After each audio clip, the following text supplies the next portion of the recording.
नमस्कार। आज हम पढ़ेंगे डीएलएड द्वितीय वर्ष के अंतर्गत एक विषय है कला शिक्षण एवं लोक संस्कृति के बारे में पढ़ेंगे। इसके अंतर्गत आइए इकाई 1 प्रारंभिक कक्षाओं के लिए कला एवं कला शिक्षण। कहने का तात्पर्य यह है कि पूर्व प्राथमिक कक्षा और प्राथमिक कक्षाओं के लिए कला शिक्षण किस प्रकार आवश्यक है। ठीक है, तो आइए रूपरेखा के अंतर्गत चलते हैं। पहला है परिचय,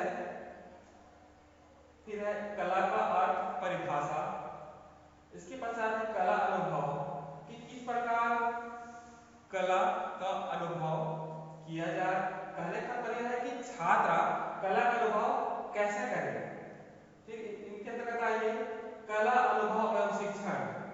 कला अनुभव करने के पश्चात किस प्रकार उन्हें शिक्षण दी जाए अर्थात टीचिंग दी जाए। फिर आइए कला अनुभव एवं कक्षा शिक्षण।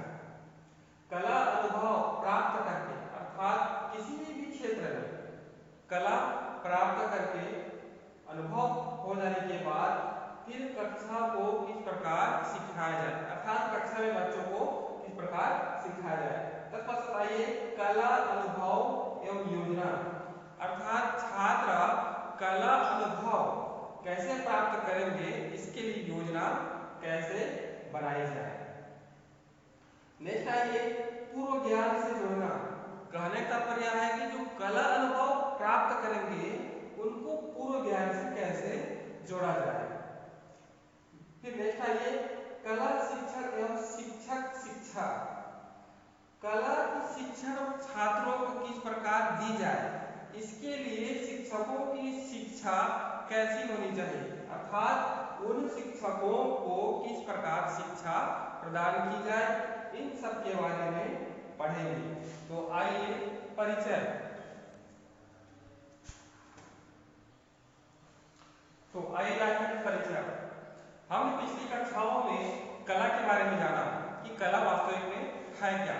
कला के द्वारा ही व्यक्ति के सामाजिक विकास होता है, उनका व्यक्तित्व विकास होता है, साथ ही साथ कला व्यक्ति के संवेदनशील समाज के लिए बहुत ही आवश्यक है। इस प्रकार हम कह सकते हैं कि कला के द्वारा व्यक्तित्व का या व्यक्ति के व्यक्तित्व का सर्वांगीण विकास होता है। कहने का तात्पर्य है कि कला एक ऐसी प्रक्रिया है जिसके माध्यम से व्यक्ति अपना संपूर्ण विकास कर सकता है। ठीक उसी प्रकार एक शिक्षक को चाहिए कि वह पढ़ाने की कला सिखाने की कला में निपुण होना चाहिए, जिससे वह शिक्षक बच्चों को आसानी से पढ़ा सके और पढ़ाते समय उन्हें कठिनाइयां ना हो और साथ मतलब छात्रों को भी कठिनाइयां ना हो, उन्हें सीखने में सहजता प्राप्त हो, खेल खेल के माध्यम से आनंद पूर्वक भय रहित वातावरण प्रदान करके उनको सिखाया जा सके। हम कला को सीखने के संदर्भ में देखा जाए तो हम दो तरह से पाते हैं कि कला एक विषय के रूप में सिखाया जाता है। कहने का तात्पर्य है कि स्वतंत्र विषय के रूप में उनको सिखाया जाता है और दूसरी बात कला को अन्य विषयों के साथ जोड़कर। ठीक है, पहला कला को स्वतंत्र विषय के रूप में सिखाया जाता है और दूसरी है कला को अन्य विषयों के साथ जोड़कर, जैसे कला गणित शिक्षण, कला अंग्रेजी शिक्षण, कला पर्यावरण, कला और भाषा, कला हिंदी। इस प्रकार से हम कला को अन्य विषयों के साथ जोड़ते हैं। और स्वतंत्र विषय के रूप में देखा जाए तो कला एक स्वतंत्र विषय उनका एक अलग विषय होता है। ठीक है, कहने का तात्पर्य है कि अगर हम छात्रों को अन्य विषयों के माध्यम से बताएं तो वह आसानी से सीख सकता है कि हम गणित सीखें तो बच्चों को कैसे सिखाए गणित। इस प्रकार से मतलब प्रत्येक शिक्षक को गणित सिखाने की कला आनी चाहिए।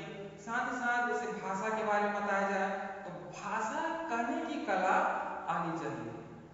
ठीक है, ठीक उसी प्रकार अन्य विषयों के साथ जोड़ा जाए तो देखते हैं कि हम क्रियाकलाप करते हुए हम कैसे उस भाषा को, उस गणित को या उस रचना को सीख जाते हैं। ठीक उसी प्रकार अगर कोई पढ़ाई है लकड़ी बना रहा है, लकड़ी से कुछ वस्तुएं वस्तुएं बना रहा है तो उसको कर करके अर्थात बार बार अभ्यास करके उस क्या बोलते हैं फर्नीचर अलमारी इस प्रकार से बनाया जा सकता है।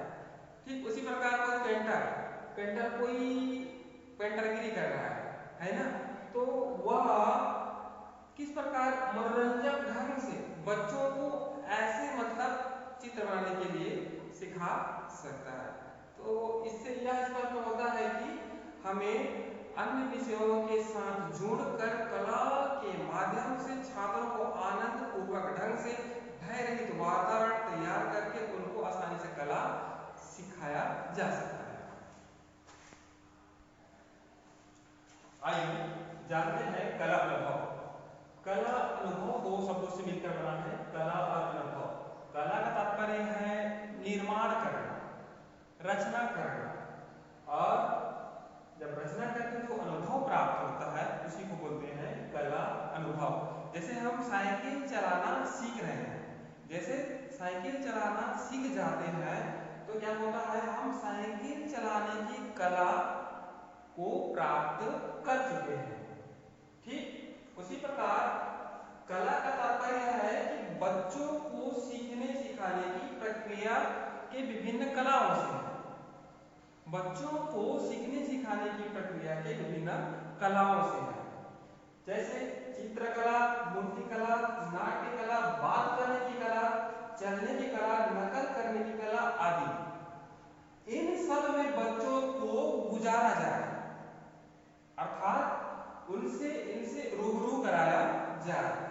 चित्र अर्थात चित्र बनाया सिखाया जाए, मूर्ति बनाया सिखाया जाए, नाट्य अर्थात नाटक करने की कला सिखाया जाए, बात करने की कला सिखाया जाए, चलने की कला सिखाया जाए, नकल करने की कला सिखाया जाए, तो बच्चे अवश्य ही उस कला में अनुभव प्राप्त कर लेगा, है ना। और इन सब को प्राप्त करने में बच्चे की शरीर, मन, मस्तिष्क इन तीनों की भागीदारी बहुत ही आवश्यक है। कहने का तात्पर्य है कि अगर बच्चे का शरीर स्वस्थ है तो वह इनमें सही ढंग से कार्य कर पाएगा, अगर उनका मन लग रहा है तब उसको सही ढंग से कर पाएगा, मस्तिष्क का अर्थात बुद्धि का सही उपयोग कर रहा है तो वह इन सब में वह भाग ले पाएगा और इन सब के जो अनुभव है उनको प्राप्त करने का, अर्थात उन कलाओं में निपुण हो जाएगा। तो इसके लिए शरीर, मन, मस्तिष्क की आवश्यकता होती है। आइए कला का अर्थ की ओर चलते हैं। कला का अर्थ होता है जो कर धातु से बना है, जिसका अर्थ होता है सुंदर, आनंददायक, सुंदर आनंद की अनुभूति कराने वाला। फिर देखते हैं एक और कला का अर्थ होता है निर्माण करना, रचना करना, बनाना, है ना, जिसमें कौशल अपेक्षित हो, कौशल अपेक्षित हो। और फिर देखते हैं सत्यम शिवम सुंदरम। कला एक ऐसी कृति है, यह ऐसी रचना है जिसमें सत्यम शिवम सुंदरम की प्राप्ति होती है, यह झलक दिखाई देती है। तो इस प्रकार कह सकते हैं कला एक ऐसी मतलब क्रिया है, प्रक्रिया है जिसमें सत्यम सुंदरम, सत्यम शिवम सुंदरम के दर्शन होते हैं और उसमें कौशल दिखाई देता है। वाह कितना सुंदर है, वाह कितना अच्छा डिजाइन है ना, वाह बहुत सुंदर बनाया है। इस प्रकार से हम उसमें कुछ न कुछ आनंद, आंखों को आनंद की अनुभूति होती है और हम उसमें अपने मतलब कुछ लक्षण, विशेषता या उसके बारे में कुछ अच्छाई को प्रदर्शित करते हैं। तो आइए कला की परिभाषा को चलते हैं। कला की परिभाषा में दिया गया है मैथिली शरण गुप्त जी ने, अभिव्यक्ति की कुशल शक्ति ही कला है। कहने का तात्पर्य है कि जो मनुष्य अभिव्यक्त करता है ना, अभिव्यक्ति की कुशल शक्ति ही कला है। अभिव्यक्त जो कुशल ढंग से करता है उसकी शक्ति को ही कला कहा गया है। दूसरा है रविंद्रनाथ टैगोर, जो सत्य है, सुंदर है, वही कला है। कहने का प्रयास कि जो सत्य है, सुंदर है, मनमोहक है, वही कला है। ठीक है, आगे चलते हैं। आइए चलते हैं कला अनुभव शिक्षण। कहने का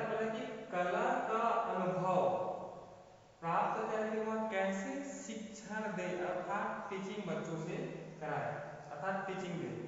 ठीक है, तो एक शिक्षक के लिए कतई जरूरी नहीं कि वो कलाकार हो, वो कला में महारत हासिल हो, बल्कि उनके लिए यह आवश्यक है कि कला को किस प्रकार वह देखता है, कला के प्रति उनकी सौंदर्य कितनी है ना, कला में कितना वह रचना बोध कर लेता है, यह जरूरी आवश्यक है। मतलब वह सौंदर्यता को समझे, कला रचना का ज्ञान हो, यह बहुत ही आवश्यक है। एक शिक्षक को चाहिए कि वो पढ़ाते समय विभिन्न कलाओं को प्रदर्शन करते हुए बच्चों को ऐसे आवश्यक ढंग से पढ़ाए जिनसे छात्रों के अंदर एक ऐसी कला की अनुभूति हो और वह आनंददायक हो, वह सुंदरता हो जिससे छात्र ज्यादा से ज्यादा ग्रहण कर सके, उन कलाओं को जान सके और बच्चों के मन मस्तिष्क में बैठ जाए। ऐसे ढंग से एक शिक्षक को कला के माध्यम से बच्चों को पढ़ाना चाहिए, जिससे वह छात्र कला का अनुभव भी कर सके और छात्र में जो विषय अर्थात जो विषय छात्रों को पढ़ाया जा रहा है उस विषयों का भी ज्ञान प्राप्त कर सके। यह ही बहुत आवश्यक है और जरूरी भी है। इस प्रकार कह सकते हैं कि एक शिक्षक के लिए यह आवश्यक है कि उसे सौंदर्य बोध हो, रचना का बोध हो, जिससे छात्रों को अधिक से अधिक समझा सके, कला के माध्यम से उनको ज्ञान करा सके, उन सुंदरता का अनुभव करा सके, यह बहुत ही आवश्यक है। आइए अब जानते हैं कला अनुभव एवं कक्षा शिक्षा कि किस प्रकार एक कक्षा में कला का अनुभव प्राप्त किया जा सके।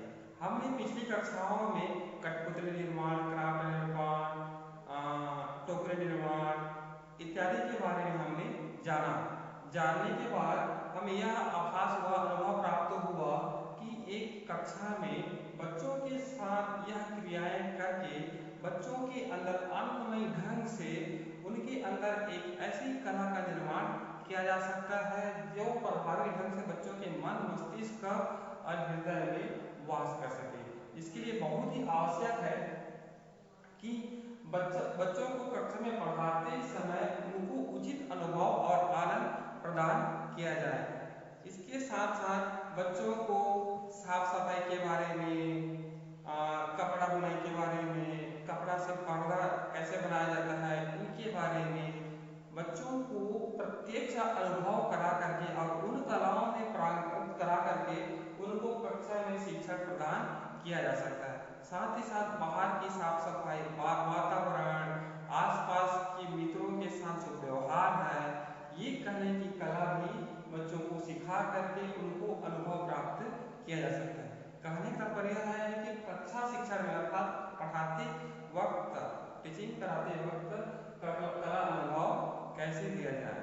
तो इससे यह साबित होता है कि बच्चों को कक्षा में ही ऐसे वातावरण प्रदान किया जाए जैसे क्राफ्ट का निर्माण करना, उनसे कुछ तितली बनाना, पतंग बनाना, मेंढक बनाना, ये कला के माध्यम से आनंद पूर्वक ढंग से बच्चों को कला अनुभव कराया जा सकता है। आइए जानते हैं नेक्स्ट टॉपिक, कला अनुभव योजना अर्थात बच्चे कला अनुभव कैसे प्राप्त करें, इसके लिए योजना कैसे बनाएं, है ना। इसके लिए आवश्यक है शिक्षक शिक्षा के माध्यम से अलग अलग ऐसे योजनाएं तैयार करें जिससे कक्षा में बच्चे अधिक से अधिक कला के प्रति अनुभव प्राप्त कर सके। इसके लिए आवश्यक है कि गुड्डे गुड़ियों की खिलौने उनके लिए, है ना, बड़ों की नकल करना, कोई वस्तु निर्माण करना, मिट्टी के खिलौने बनाना, मिट्टी के बर्तन बनाना या अन्य बहुत कुछ हो सकता है जिनके माध्यम से हम क्या कर सकते हैं, छात्रों के अंदर कला अनुभव प्रदान कर सकते हैं। इसके लिए एक शिक्षक को चाहिए कि वह दैनिक, साप्ताहिक, मासिक और वार्षिक योजना तैयार करे कि दिन में कैसे उनकी कला के कौशल को विकास किया जाए, कला को कैसे प्रदान किया जाए। इसके लिए योजना बनाइए, दैनिक बना सकते हैं, साप्ताहिक बना सकते हैं, मासिक बना सकते हैं, वार्षिक। जैसे कि कोई अभिनय करना चाहता है अभिनय अर्थात नाटक करना चाहते हैं, है उसके लिए दैनिक भी बना सकते हैं, साप्ताहिक बना सकते हैं, वार्षिक। इस प्रकार से उनके अंदर हम क्या कर सकते हैं, ये मतलब समय को बांट करके उनके कौशलों को विकास किया जा सकता है। लेकिन यह आवश्यक नहीं कि कक्षा शिक्षण के दौरान हम कला का प्रयोग नहीं करते। हम कला का प्रयोग हम कक्षा शिक्षण के दौरान भी करते हैं, बाहर भी करते हैं, है ना। इसकी कोई समय सारणी नहीं है। हम कभी भी कलाओं का उपयोग कर सकते हैं और उन कलाओं के माध्यम से हम बच्चों के अंदर ये अनुभव प्रदान कर सकते हैं। तो आइए, योजना है पहला, शैक्षिक भ्रमण। अब अपने जो पाठ योजना है या शिक्षा योजना है उसमें शैक्षिक भ्रमण का विशेष स्थान दिया जाए। शैक्षिक भ्रमण के माध्यम से छात्र जहाँ भी मतलब आस पड़ोस की जगह में घूमने के लिए जाएंगे तो वहाँ प्रत्यक्ष दर्शन करेंगे, अर्थात प्रत्यक्ष देख करके, है ना, कलाओं का ज्ञान प्राप्त कर सकते। उदाहरण के लिए दमोधारा मंदिर, है ना, दमोधारा मंदिर है, मंदिर के आसपास और बहुत सारी वस्तुएं हैं, बहुत सारी मूर्ति है, उनको देख करके उन कलाओं को ग्रहण कर सकते हैं। आइए दूसरा, शिल्प प्रदर्शनी। अब इसके लिए आवश्यक है कि कुछ छात्रों को शिल्प अर्थात कुछ क्राफ्ट बनाने के लिए दिए जाए, है ना। बहुत सारे छात्र हैं जो पिछले वर्ष बनाए थे और उनकी प्रदर्शनी यहाँ महाविद्यालय में लगाए थे। तो उनकी प्रदर्शनी क्या किया जाए, अपने विद्यालय में कराई जाए और उस शिल्प प्रदर्शनी को देख करके जो अन्य छात्र हैं वह भी उस कला के बारे में ज्ञान प्राप्त कर सकेंगे, अर्थात अनुभव प्राप्त कर सकेंगे। इसको कैसे बनाया गया है, इसका आकार कैसा है, इसको किस प्रकार से बनाते हैं, उनके बारे में जानकारी प्राप्त कर सकेंगे। तीसरा, ये कलाकारों व शिल्पकारों को आमंत्रित किया जाए। अब कलाकार का तात्पर्य है जो कला में निपुण हो, उनको बोलते हैं कलाकार। जैसे आजकल के हीरो गोविंदा हो गया, मिथुन हो गया, अजय हो गया और आजकल के बहुत सारे हीरो। शिल्पकार अर्थात जो चीजें बनाता है, जैसे अभी गणेश जी की मूर्ति बन रही है ना, गणेश जी की मूर्ति बन रही है, कहीं पर टोकरी बनाने वाला हो, कहीं पर छाता बनाने वाला हो, कहीं पर और कुछ बनाने वाला हो, उन कलाकारों और शिल्पकारों को स्कूल में आमंत्रित किया जाए, है ना, और वह जो बनाएंगे उन कला को छात्रों को दिखाया जाए। तो कला के प्रति उनकी जो अनुभव है वह ज्यादा सार्थक और लंबे समय तक स्थायी हो जाएगी। चौथा है अनुपयोगी वस्तुओं से निर्माण। आप सभी जानते हैं हमारे आसपास बहुत से अनुपयोगी वस्तुएं हैं जिनका कोई काम नहीं है। ऐसे वस्तुओं का क्या किया जाए, कुछ निर्माण किया जाए, कुछ ऐसे अनुपयोगी वस्तुओं से कुछ न कुछ वस्तुएं बनाया जाए। उदाहरण के लिए पेपर पढ़ने के बाद हम उसको क्या करते हैं, फेंक देते हैं, लेकिन उसको फेंकना नहीं चाहिए, उनसे कुछ न कुछ क्राफ्ट बनाया जाए। उदाहरण के लिए जहाज बनाया जाए, मेंढक बनाया जाए, पतंग बनाया जाए। इस प्रकार अनुपयोगी वस्तुओं से कुछ न कुछ निर्माण कार्य किया जाए। तो ये हो गया योजना।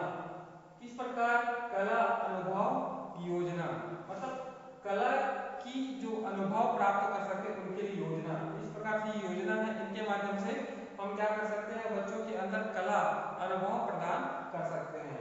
अगर आपके अंदर और कुछ नए योजना है तो इनमें ऐड कर सकते हैं कि हाँ सर हम ये कर सकते हैं, हम ये योजना बच्चों को प्रदान कर सकते हैं, उसको यहाँ पर ऐड कर सकते हैं। आइए नेक्स्ट, आइए पूर्व अनुभव व ज्ञान। कहने का तात्पर्य है कि छात्र किस प्रकार किसी चीज को सिखाने से पहले, किसी वस्तु को सिखाने से पहले वह पूर्व ज्ञान रखते हैं, उनके साथ उनको जोड़ा जाए और उन्हीं से उनको ज्ञान प्रदान किया जाए। इसके लिए यह आवश्यक है कि एक शिक्षक जिस विषय को चयन किए हैं, जिस विषय को चयन किए हैं उस विषय से संबंधित जो प्रकरण है उनसे संबंधित कुछ पूर्व जानकारी इकट्ठा कर लें, पूर्व जानकारी इकट्ठा कर लें, जिससे बच्चे अधिक से अधिक सीखते हैं, है ना। जानकारी इकट्ठा करने के पश्चात उनको वह कार्य करने के लिए दे दें, है ना, उनसे संबंधित वह कार्य करने के लिए दे दें। और एक शिक्षक को यह बहुत ही आवश्यक है कि जो भय रहित वातावरण प्रदान करें, है ना। बच्चे स्वतंत्रता पूर्वक संवाद कर सके, आनंद पूर्वक उस कार्य को कर सके, है ना। उस कार्य को जब करते जाएंगे तो उसको ज्ञान तो होगा, है ना, क्योंकि वह पूर्व ज्ञान से संबंधित है और उस कार्य को करने में उन्हें आनंद की प्राप्ति होगी और वह ज्ञान स्थायी होगा। तो इस प्रकार हमें पूर्व ज्ञान से संबंधित छात्रों को कुछ ऐसे प्रकरण, कुछ ऐसे सुझाव, कुछ ऐसे कार्य, कुछ ऐसे कार्य करने की कला उपलब्ध कराया जाए जिससे छात्रों को अधिक से अधिक ज्ञान प्राप्त हो सके। आइए आते हैं नेक्स्ट, कक्षा अनुभव की प्रक्रिया। कहने का प्रक्रिया है कि किस प्रकार एक कक्षा में छात्र अधिक से अधिक अनुभव प्राप्त कर सके, उन्हें प्रतिभागी बनने का अवसर प्रदान कर सके। इसके लिए हम दो चरण में बांटे हैं, पहला चरण, दूसरा चरण। तो पहला चरण के अंतर्गत हमने एक प्रकरण लिया है पत्तियों का संसार, पत्तियों का संसार, ये प्रकरण है।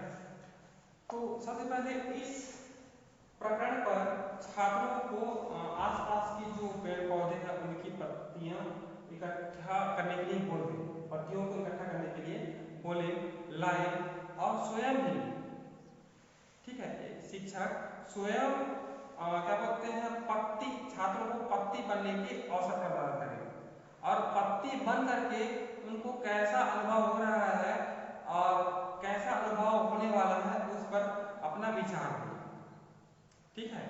पत्ती के क्या क्या उपयोग उनके बारे में बता सकते हैं, पत्ती के क्या क्या लाभ है, उनसे नुकसान है, उन सब के बारे में बताने के लिए बोले, ठीक है। उसके पश्चात क्या बोलते हैं, पत्तियों को, कुछ पत्तियों को एक पेपर में या अखबार में 10-12 दिन तक रख दे। रखने के बाद 10-12 दिन बाद छात्रों को यह बोले कि उस सूखी पत्ती पर अपनी अपनी कविता, उसमें अपनी अपनी प्रदर्शनकारी, चित्रकारी कुछ भी बना सकते हैं कहकर बोले। इस प्रकार करने के पश्चात जिनका अच्छा और सुंदर कलाकृति होगी उनको विशेष क्या बोलते हैं, कक्षा में जो उपलब्ध है वो पुरस्कार या शाबाशी दी जाएगी, ठीक है। ये हो गया पहले चरण में। अब दूसरे चरण में क्या करें कि क्या बोलते हैं, इसके अंतर्गत कक्षा अनुभव प्रक्रिया के अंतर्गत बच्चों को विशेष अवसर प्रदान करें जिससे उस विषय के बारे में स्वतंत्र रूप से बोल सके, है ना, बोल सके, उनमें अपना कुछ नया दे सके, है ना, कुछ रचना निर्माण कर सके, ऐसे उनको उपलब्ध कराया जाए जिससे वह अधिक से अधिक अपनी कलाओं का प्रदर्शन कर सके, ठीक है। आइए देखते हैं कला अनुभव को दूसरे विषयों के साथ जोड़ना, अर्थात जो कला अनुभव होगा दूसरे विषयों के साथ भी जोड़ा जाए। जो हम कला अनुभव प्राप्त करते हैं उसको दूसरों के विषय के साथ भी जोड़ा जाए, है ना। एक शिक्षक को चाहिए कि छात्रों को स्वतंत्र वातावरण प्रदान करें, उनको बोलने की स्वतंत्रता हो, उनको कुछ करने की स्वतंत्रता हो, है ना, अपनी संवाद या बात रखने की स्वतंत्रता हो, अपने मित्रों के साथ बात करने की स्वतंत्रता हो।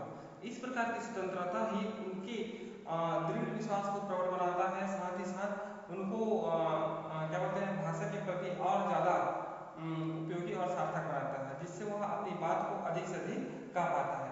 साथ ही साथ यह बहुत ही आवश्यक है कि बालक जितने ज़्यादा वो स्वतंत्रता महसूस करेगा उतने ही ज़्यादा उनके अंदर कौशलों का निर्माण होगा, अर्थात जितना ज़्यादा वो स्वतंत्र होगा उतना ज़्यादा वह उस कला को ग्रहण करेगा और कला से संबंधित जो अनुभव है उनको प्राप्त करेगा। तो आइए कि कैसे कला को अन्य विषयों के साथ जोड़ा जाए। कला को विज्ञान विषय के साथ भी जोड़ सकते हैं, है ना, कैसे मतलब विज्ञान को विज्ञान में जोड़ा जाए। कहने का तात्पर्य है कि विज्ञान के अंतर्गत शिक्षक किस प्रकार उन्हें नए नए कार्य दे सकते हैं, है ना, कि विज्ञान की भाषा अलग होती है, उनकी जो क्या बोलते हैं जो क्रियाकलाप अलग होती है, कैसे करते हैं, कैसे ग्रहण करते हैं, उनके बारे में बताया जाए और विज्ञान की कला को सीखी जाए, है ना। गणित सीखने की कला, है ना, उनकी एक अलग ट्रिक होती है, उनकी एक अलग भाषा होती है, उनकी संक्रियाएं होती है ना। तो कला को गणित के साथ जोड़ा है, कला को पर्यावरण के साथ जोड़ा है। हमारे आसपास के वातावरण को पर्यावरण कहते हैं, और पर्यावरण के द्वारा हम कला को कैसे ग्रहण किया जाए इनको भी सीखा जा सकता है। कला को सामाजिक विज्ञान में कि पहले सामाजिक विज्ञान में हम अक्सर करके इतिहास, भूगोल, नागरिक शास्त्र इत्यादि को पढ़ते हैं। तो उनको किस प्रकार पढ़ते हैं, उनको समझते हैं, किस प्रकार से मुख्यमंत्री बनते हैं, प्रधानमंत्री बनते हैं, इन सब के बारे में हम क्या करते हैं, क्या बोलते हैं, जानते हैं। तो उसकी भी कला छात्रों को दी जाए। ठीक है, तो इस प्रकार कर सकते हैं कि अन्य विषयों के साथ कला को भी जोड़ा जाए। आइए नेक्स्ट टॉपिक है हमारा अंतिम नेक्स्ट कला शिक्षण, कला शिक्षा एवं अध्यापक शिक्षा। हम सभी जानते हैं कि कला की शिक्षा एवं अध्यापक शिक्षा अर्थात अध्यापक को शिक्षा, ठीक है। तो आप सभी जानते हैं कि अध्यापकों को शिक्षा देने के लिए विभिन्न आयोगों का गठन किया गया, और उन आयोगों में किस प्रकार अध्यापक शिक्षा, अध्यापकों को शिक्षा दी जाए उन पर बात कही गई है। लेकिन यहाँ पर अध्यापकों को कला की शिक्षा किस प्रकार दी जाए, इस पर सबसे पहले सन 1960 में भारत की दो जगह अजमेर और भोपाल में एक 2 वर्षीय पाठ्यक्रम चलाया गया जो कला पर आधारित था, जो मात्र मुश्किल से 1 या 2 वर्ष चल पाया, उसके बाद उनको बंद कर दिया गया। उनके अंतर्गत अर्थात उस कार्यक्रम के अंतर्गत बच्चों को कलाओं के विभिन्न ललित कलाओं के बारे में बताया जाता था, और वह कुछ बात चलने के बाद बंद हो गई। खैर छोड़िए, आइए NCF 2005, NCF अर्थात नेशनल कैरिकुलम फ्रेमवर्क में अर्थात राष्ट्रीय पाठ्यचर्या 2005 में यह स्पष्ट ढंग से कहा गया है कि अध्यापकों को इस प्रकार की शिक्षा दी जाए जिससे वह अपनी कलाओं में विकास कर सके। साथ ही साथ अध्यापक ही वह विषय वस्तु है जिससे पाठ्यक्रम को बच्चों तक लाता है। सही बात है ना। अध्यापक ही एक ऐसा मतलब प्राणी है जो पाठ्यक्रम को बच्चों तक लाता है। आइए चलते हैं पहला, विभिन्न स्तरों पर अध्यापक शिक्षा कार्यक्रम में शिक्षा के विभिन्न घटकों को जोड़ा जाए।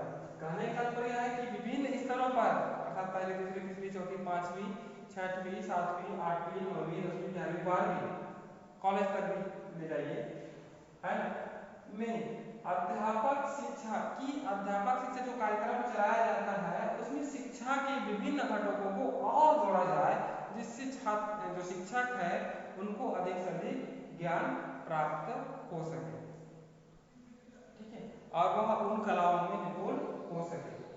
दूसरा कहा गया शिक्षक उन्मुखीकरण कार्यक्रम बढ़ाया जाए। जो कार्यरत शिक्षा है, वर्तमान में जो कार्य कर रहे हैं, उन शिक्षकों के लिए उन्मुखीकरण कार्यक्रम बढ़ाया जाए, उनको अधिक से अधिक उन्मुख किया जाए, उन कलाओं में निपुण किया जाए। इसके लिए उसे क्या बोलते हैं, उनको प्रशिक्षण प्रदान किया जाए जिससे वह उन कलाओं में निपुण हो सके। नेक्स्ट आई कला शिक्षा अध्यापकों के लिए 1 साल का पाठ्यक्रम। कहने का तात्पर्य है कि जो कला शिक्षा अध्यापक है उनके लिए 1 साल का पाठ्यक्रम। इसके पूर्व हम चलते हैं जो सेवा पूर्व अध्यापक है, सेवा पूर्व अध्यापक है अर्थात उनको नौकरी नहीं लगी है, उनको उनके लिए भी कला शिक्षा बहुत ही आवश्यक है। साथ ही साथ जो कला शिक्षा के जो अध्यापक है उनके लिए 1 वर्षीय पाठ्यक्रम की आवश्यकता है। लेकिन आप लोग डीएलएड फर्स्ट ईयर में और डीएलएड फाइनल ईयर में कला शिक्षा की पाठ्यक्रम को आप पढ़ रहे हैं और पढ़ चुके भी हैं फर्स्ट ईयर में, अभी हम आए हैं सेकेंड ईयर में।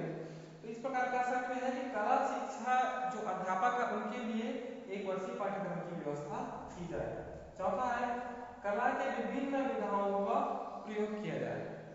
सही बात है, विधाएं हैं वास्तुकला, नाट्यकला, है ना, तो उन विधाओं को पाठ्यक्रम में इस ध्यान दिया जाए जिससे छात्र अधिक से अधिक पढ़ सके।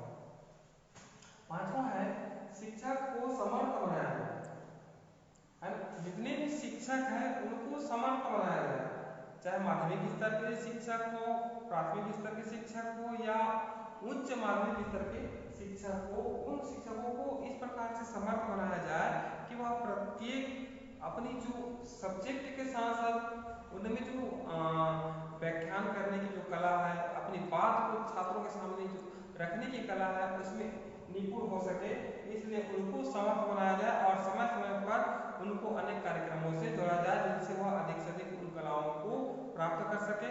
तो इस प्रकार आज की कक्षा अर्थात इकाई 1 प्रारंभिक कक्षाओं के लिए कला एवं कला शिक्षण आज समाप्त होती है। दूसरे दिन पढ़ेंगे इकाई 2 के बारे में जानेंगे। तब तक के लिए धन्यवाद।